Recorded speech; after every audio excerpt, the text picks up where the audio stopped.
شہرین صرف اور صرف فہام سے ہی شادی کرنا چاہتی ہے اور کسی کے لیے بھی وہ راضی نہیں ہوگی، لیکن فہام بھی اس سے شادی نہیں کرنا چاہتا، وہ اسے دھوکہ دے رہا ہے۔ فہام تو پہلے سے ہی شادی شدہ ہے۔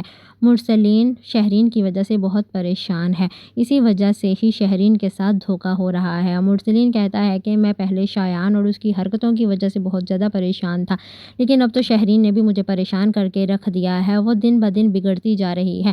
شازیہ شہرین کو سمجھاتی ہے کہ انسان مر بھی جائے تب بھی اس کے الفاظ ہمیشہ یاد رہتے ہیں۔ تمہاری وجہ سے تمہارا باپ بہت زیادہ پریشان ہے، تم نے اپنے باپ کو بہت دکھی کیا ہے، وہ پہلے شایان کی وجہ سے پریشان تھا اور اب تمہاری وجہ سے پریشان رہنے لگ گیا ہے۔ تم دونوں کی پریشانی کی وجہ سے اگر تمہارے باپ کو کچھ ہو گیا تو میرا کیا ہوگا؟ بہتر ہے کہ یا تو فہام کو رشتے کے لیے کہو یا پھر اسے بھول جاؤ۔ انس انسا سے کہتی ہے کہ اب تمہارے تائی اماں اور تائی ابا کیا کریں گے؟ کیا وہ شہرین کو منا لیں گے؟ کیا شہرین ان کے کہنے پہ اس لڑکے کو چھوڑ دے گی یا پھر تمہارے تائی اماں ابا کو شہرین کی بات مان کے اس کی شادی ادھر ہی کرنی پڑے گی؟ دونوں ابھی یہ باتیں کر ہی رہے ہوتے ہیں تو پیچھے سے شازیہ ان کی باتیں سن لیتی ہے اور کہتی ہے کہ میرے بچوں پہ تبصرہ کرنے سے پہلے گریبان میں لازمی جھانک لینا کہ تم یہاں پہ کیسے اور کس طریقے سے لائی گئی ہو۔ تم تو اتنی وائرل لڑکی ہو کہ جہاں سے جاتی ہوگی سب کہتے ہوں گے وہ مشہور لڑکی آ گئی ہے۔ انس انسا کو کہتا ہے کہ تم اپنے کام سے کام رکھو، ان کے معاملات میں نہ بولو، یہ لوگ ہیں ہی ایسے۔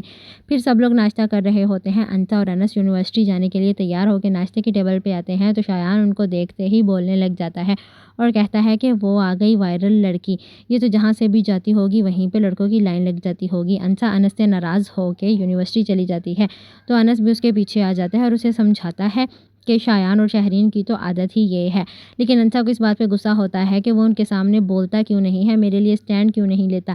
وہ بولتا نہیں ہے اسی لیے تو ان کی زبانیں اتنی لمبی ہیں کہ وہ جب چاہیں انسا کو کوئی بھی باتیں سنا سکتے ہیں۔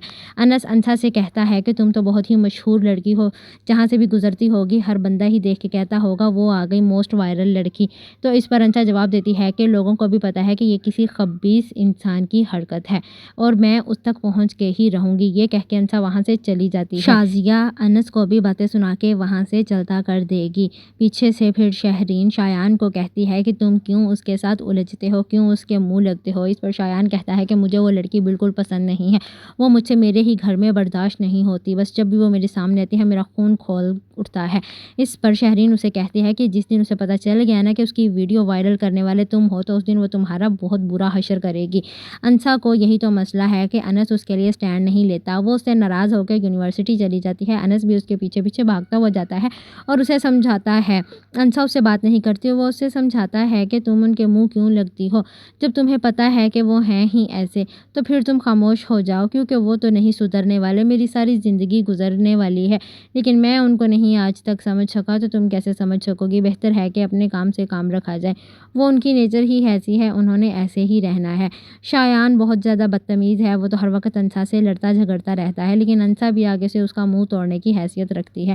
اب آگے دیکھتے ہیں کیا فہام اور شہرین کی شادی ہو جائے گی۔